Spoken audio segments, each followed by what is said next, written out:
आगे की पंक्तियाँ देखिए। अभी पिछली पंक्तियों में 5वें का जिक्र हुआ था, जिसे भवानी प्रसाद जी अपने आप को बता रहे हैं। कैसे बता रहे हैं? 5वां मैं हूँ अभागा, जिसे सोने पर सुहागा, पिताजी कहते रहे हैं, प्यार में बहते रहे हैं। यानी 5वां जो हूँ मैं हूँ, और अभागा का मतलब जो भाग्यशाली नहीं हो, भाग्यहीन हो, तो उसको कहते हैं अभागा। तो मैं अभागा हूँ, जो उनके सामने अभी नहीं हूँ, उनके पास नहीं हूँ, ऐसा वो कह रहे हैं। और जिसे उनके पिताजी सोने पर सुहागा कहते हैं। सुहागा एक वस्तु होती है जिससे सोना जो है और चमकदार हो जाता है। सोना वैसे ही अपने आप में खूब चमकदार धातु है, लेकिन सुहागा जैसी चीज़ को उस पर जब लपेटते हैं घोल को, तो उससे और ज़्यादा खूबसूरत चमकदार नज़र आने लगता है। तो वो सारे बच्चों को, सारे जो भाई हैं उनको तो सोना कहते हैं, लेकिन इनको भवानी जी को वो सोने पर सुहागा बोलते हैं, यानी और भी अच्छा बच्चा, ऐसे वो उनको कहते रहते हैं। और प्यार में बहते रहते हैं, यानी उनसे बहुत प्यार स्नेह करते हैं। आज उनके स्वर्ण बेटे लगे होंगे उन्हें हिटे, यानी उनके स्वर्ण के समान, सोने के समान वो अपने और बेटों को कहते थे। वो बेटे जो हैं उनको हिटे लगे होंगे, यानी उन्हें अच्छे नहीं लग रहे होंगे, क्योंकि उनका सबसे प्यारा बेटा जो है वो उनकी आंखों के सामने नहीं है। इसलिए जो सोने के समान उनके और बेटे हैं 3, वो उनको अच्छे नहीं लग रहे होंगे।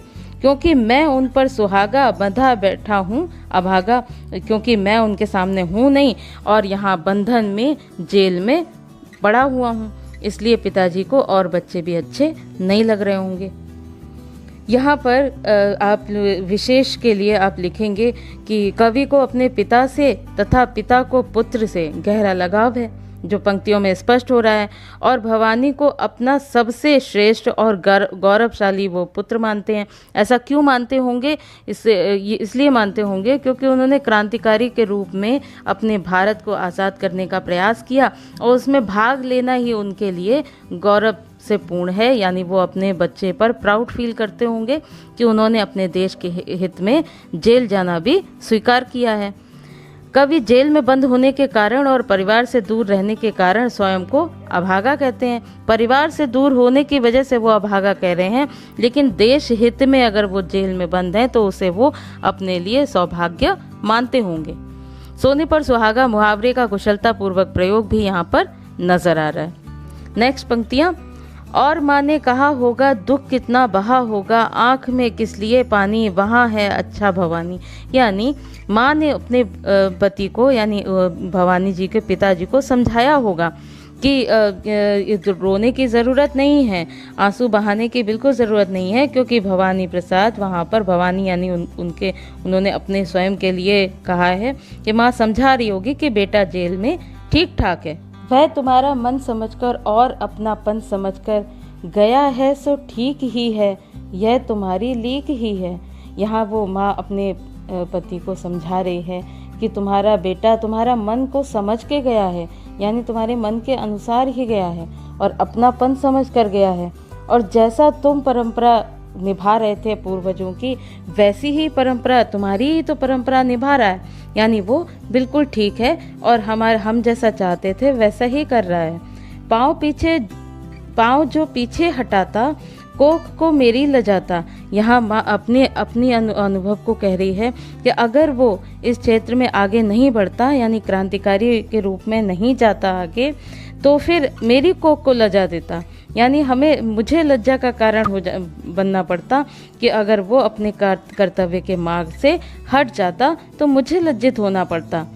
इस तरह हो न कच्चे, रो पड़ेंगे और बच्चे। अगर आप इतना कच्चे पड़ेंगे, यानी इतने दुखी होंगे, कमज़ोर होंगे, तो फिर बाकी बच्चे क्या करेंगे? वो भी रोने लगेंगे। इसलिए आप इस बात का दुख मत मनाओ, क्योंकि वहाँ पर भवानी एकदम ठीक है, जेल में एकदम ठीक है और आपकी परंपरा को फॉलो कर रहा है। इसलिए माँ अपने पति को रोने से मना कर रही है, भवानी जी के पिताजी को। इसमें विशेष के लिए लिखेंगे, माँ का यह कल्पित संवाद अत्यंत मार्मिक पड़ा है। मार्मिक का मतलब होता है हृदय को छूने वाला, मर्म स्पर्शी। उसका वीर, तेजस्वी और साहसी रूप प्रकट हुआ है। यानी माताएं और स्त्रियां उस टाइम पर ये कहना चाहिए कि क्रांतिकारी देशभक्त हुआ करती थी, कुछ सक्रिय रूप से होती थी और कुछ इस तरह से भी होती थी जो अपने पति को या बच्चे को देश प्रेम के लिए अगर वो निछावर कर रही हैं तो उसमें भी उनकी देशभक्ति प्रकट होती है।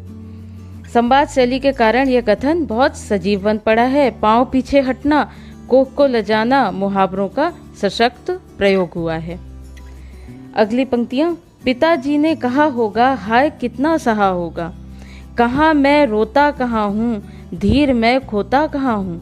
यहाँ पिताजी अपने आप को ही समझाने का प्रयास कर रहे हैं और ये दुख भी कर रहे हैं कि पता नहीं उस बच्चे ने कितना सहा होगा, कि क्या क्या सहन करना पड़ा होगा उसे जेल में, इसलिए वो दुख कर रहे हैं, सोच रहे हैं, दुखी हो रहे हैं भवानी के वियोग में और अपने मन को समझा रहे हैं कि कहाँ मैं रोता कहाँ हूँ, मैं कहाँ रो रहा हूँ, मैं तो दुखी नहीं हूँ।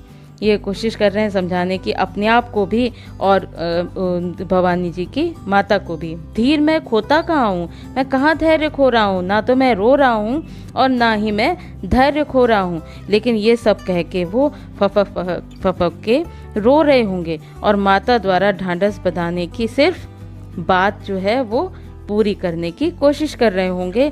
पूरी तरह से इस समय पिताजी के व्यथित होने की कल्पना कर रहे हैं भवानी जी। यहाँ पर विशेष में आप लिखेंगे, पिता का यह संवाद अत्यंत मर्मस्पर्शी है। संवाद शैली और प्रश्न शैली के कारण यह कथन प्रभावी पड़ा है। प्रश्न शैली कहाँ पर है, इस तरह से लिखा है, कहाँ मैं रोता कहाँ हूँ, कहाँ रोता हूँ। इस तरह की पंक्तियों को प्रश्न शैली के अंतर में डाला जाएगा।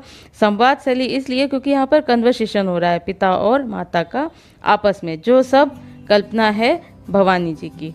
अगली पंक्तियाँ, हे सजीले हरे सावन, हे कि मेरे पुण्य पावन। यहाँ सावन को संबोधित कर रहे हैं, ये सावन को ही समझा रहे हैं, सावन मंथ को, माह को, कि हे सजीले। सजीले इसलिए क्योंकि खूबसूरत हो जाता है सावन मंथ, चारों तरफ हरियाली दिखाई देती है, इसलिए वो हरे भरे सावन से प्रार्थना कर रहे हैं कि तुम जल बरसाकर सभी पर उपकार करते हो, मेरे लिए बहुत पुण्यात्मा और पवित्रात्मा हो। उसे पुण्य पावन कह रहे हैं। पुण्य और पावन का अर्थ है अत्यंत पवित्र होना। तुम बरस लो वे न बरसें, 5 वे को वे न तरसें। सावन को संबोधित करके उसी को संदेश वाहक बना रहे हैं और कह रहे हैं कि जाकर तुम्हें जितना बरसना है बरस लो, लेकिन वे न बरसें, वो दुखी नहीं हो, उनके माता पिता दुखी नहीं होने चाहिए। 5वें को वे न तरसें, वे 5वें बच्चे को के लिए तरसे नहीं, बल्कि उसकी याद आने पर भी दुखी ना होने के बजाय सुखी हों। इसके लिए हे सावन उनको जाकर समझाओ कि भवानी वहाँ पर सुखपूर्वक है, उसे कोई कष्ट नहीं है। ऐसा वो बोल रहे हैं कि वो 5वें बच्चे की याद न करें। मैं मजे में हूँ, सही हूँ, घर नहीं हूँ, बस यही है। यहाँ पर बस शब्द का कई बार प्रयोग हुआ है और इस शब्द में बड़ा चमत्कार उत्पन्न हुआ है। इस शब्द को उन्होंने इस तरह से प्रयोग किया है कि कई बार प्रयोग होने के बाद भी अलग अलग सबका अर्थ समझ में आएगा। जैसे मैं मजे में हूँ, सही हूँ, मैं ठीक हूँ और मजे में हूँ, ये समझा देना सावन घर जाकर। घर नहीं हूँ, बस यही है, केवल इतनी सी बात है कि मैं घर में नहीं हूँ। यहाँ पर बस का अर्थ मात्र या केवल है, बस इतनी सी बात है कि मैं घर में नहीं हूँ। अगली पंक्ति में, किंतु यह बस बड़ा बस है। इस बस का मतलब यहाँ पर वश में है, यानी वश का मतलब नियंत्रण। वश में, ऐसा वश में नहीं है कि वो अपने घर पहुँच सके। यहाँ पर नियंत्रण और वश का अर्थ रहेगा यहाँ पर बस का मतलब। और इसके बाद इसी बस से सब विरस है, यहाँ भी वही बात है, इसी नियंत्रण खोने वाले की बात की जा रही है, यानी बेबस हैं वो, घर नहीं है, घर पर नहीं जा पा रहे हैं, जेल में बंद हैं और इस बेवशता की वजह से यहाँ पर सब कुछ विरस है, यानी रसहीन है। यानी रस का मतलब जो हमें आनंद प्रदान करे वो रस है, और विरस का मतलब यहाँ पर होगा रसहीन, यानी यहाँ पर कोई भी सुकून की स्थिति, आनंददायी स्थिति नहीं है। अगली पंक्तियों में, किंतु उनसे यह न कहना उन्हें देते धीर रहना। ये सब बातें जो वास्तविकता है, यानी जेल में वो कष्ट में हैं, दुख में उनका जीवन है, अभी वो परिवार से बिछुड़ गए हैं, अभी यहाँ बिछोह सहन कर रहे हैं, अलगाव वाला नरक भोग रहे हैं, उनको किसी से भी मिलना पसंद नहीं है, वो सबसे दूर रहते हैं, अकेले एकाकी जीवन बिता रहे हैं वो। तो ऐसे में वो बादल को संदेश वाहक के रूप में भेज रहे हैं, परंतु कह रहे हैं कि वास्तविकता का वर्णन न करना, उनसे यह न कहना, उन्हें देते धीर रहना, उनको धैर्य देना, वो उन्हें धीरज देना कि सब कुछ ठीक है, भवानी वहाँ पर ठीक है। उन्हें कहना लिख रहा हूँ, उन्हें कहना पढ़ रहा हूँ, और मैं सामान्य जीवन व्यतीत कर रहा हूँ, मैं यहाँ पर लिख पढ़ रहा हूँ। काम करता हूँ कि कहना, नाम करता हूँ कि कहना, यानी जेल में जो कैदी होते हैं उनसे काम भी करवाया जाता है। तो कह रहे हैं कि मैं काम भी करता हूँ, मैं बिल्कुल ठीक हूँ, पढ़ता हूँ, लिखता हूँ, और मेरे काम की सब प्रशंसा करते हैं, इसलिए लिखा है नाम करता हूँ कि कहना, यानी सब लोग उनकी प्रशंसा करते हैं।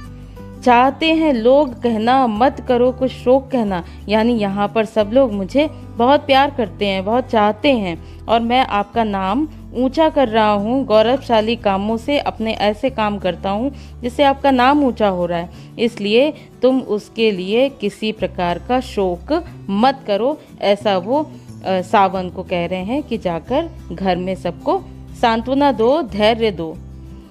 और कहना मस्त हूँ मैं, काटने में व्यस्त हूँ मैं, और कहना कि मैं यहाँ पर बिल्कुल मौज मस्ती से रह रहा हूँ, काटने में व्यस्त हूँ। काटने का मतलब यहाँ पर सूत काटने से है, क्योंकि यहाँ पर भारत छोड़ो आंदोलन से रिलेटेड जो आंदोलन चल रहा है उसकी वजह से वो जेल में है, और उस समय स्वदेशी अभियान भी चला था जिसमें गांधी जी ने स्वदेशी वस्तुओं को अपनाने की बात की थी और विदेशियों वस्तुओं को त्यागने की।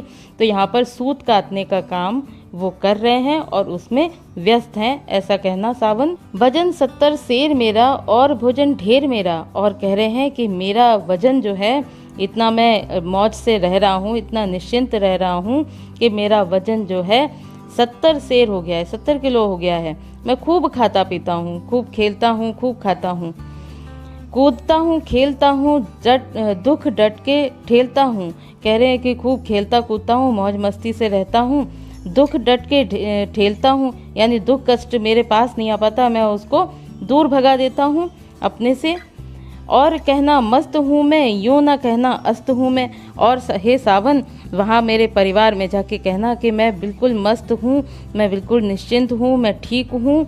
ये मत कहना कि अस्त हूँ मैं, गलती से भी ये मत कह देना कि मैं निराश हूँ, उदास हूँ या दुखी हूँ, ये सब बिल्कुल मत कहना, क्योंकि अगर ऐसा कहोगे तुम तो मेरे परिवारी जन दुखी हो जाएंगे, इसलिए ये सब बातें मत कहना।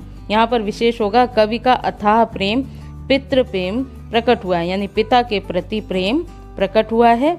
जेल में रहकर भी उन्हें पिता के भावुक मन का ख्याल है। ये सब उनकी कल्पनाएं हैं, जैसा वो पंक्तियों में लिख रहे हैं, और इसमें आपको स्पष्ट नजर आ सकता है कि पारिवारिक स्नेह की दृष्टि से यह काव्य कितना मार्मिक है। और यहाँ पर मुहावरों का प्रयोग, जैसे डटकर ठेलना, अस्त होना, ये सब मुहावरों का प्रयोग भी हुआ है कविता को और प्रभावशाली बनाने के लिए। एक पद की आवृत्ति से कविता में अनुरंजकता भी आ गई है, यानी रंजकता मतलब खूबसूरती पंक्तियों में प्रकट करने का यहाँ पर प्रयास किया गया है।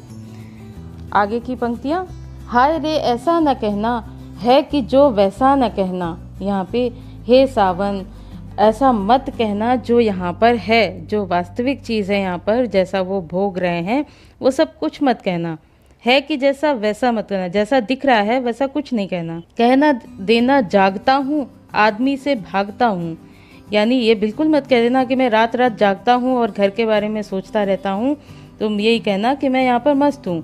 आदमी से भागता हूँ, यानी यहाँ के लोग जो यहाँ पर हैं वो मुझे सब बेगाने लगते हैं, मेरा अपना यहाँ पर कोई भी नहीं है, इसलिए मैं सब लोगों से दूर रहता हूँ, अकेले रहता हूँ, ऐसा मत कहना। कहना देना मौन हूँ मैं, ये मत कह देना कि मैं चुपचाप रहता हूँ, एकदम शांत अलग रहता हूँ, बिल्कुल मत कह देना ऐसा। खुद ना समझूं कौन हूँ मैं, और अपने आप को ही भूल चुका हूँ, कोई सुध बुध नहीं रह गई है, अपने ख्यालों में खोया रहता हूँ, ऐसी चीज़ बिल्कुल मत कह देना। देखना कुछ बक ना देना, अब यहाँ पर बक का मतलब है बोलना, और ऐसी शब्द यहाँ पर प्रयोग किया गया है स्थानीय भाषा की तरह। देखना कुछ बक न देना, कुछ बोल मत देना ऐसा, उन्हें कोई शक न देना, ऐसी कोई भी बात मत कह देना जिससे उनके मन में शक पैदा हो कि ये झूठ कह रहा है। हे सजीले हरे सावन, हे कि मेरे पुण्य पावन, हे सावन, हे सजीले खूबसूरत हरे भरे सावन, हे मेरे पुण्य पावन, हे पवित्र पावन। पुण्य शब्द का इस्तेमाल इसलिए किया है क्योंकि उसको बहुत पवित्रता का स्वरूप सावन को माना है। तुम बरस लो वे ना बरसें, 5 वे को बे ना तरसें, यानी तुम जितना चाहो वो बरस लो, लेकिन वो लोग आंसू न बरसाएं, ऐसा वो कह रहे हैं कि हे सुंदर खूबसूरत सावन, तुम जितना चाहो बरस लो, पर कोई ऐसी बात मत कहना जिससे मेरे पिताजी की या माताजी की आंखों में आंसू आए या उनके आंसू बरसे, ऐसा कुछ भी नहीं करना। और ऐसा धैर्य बंधाना कि 5वें पुत्र की याद में वो आंसू न बहाएं।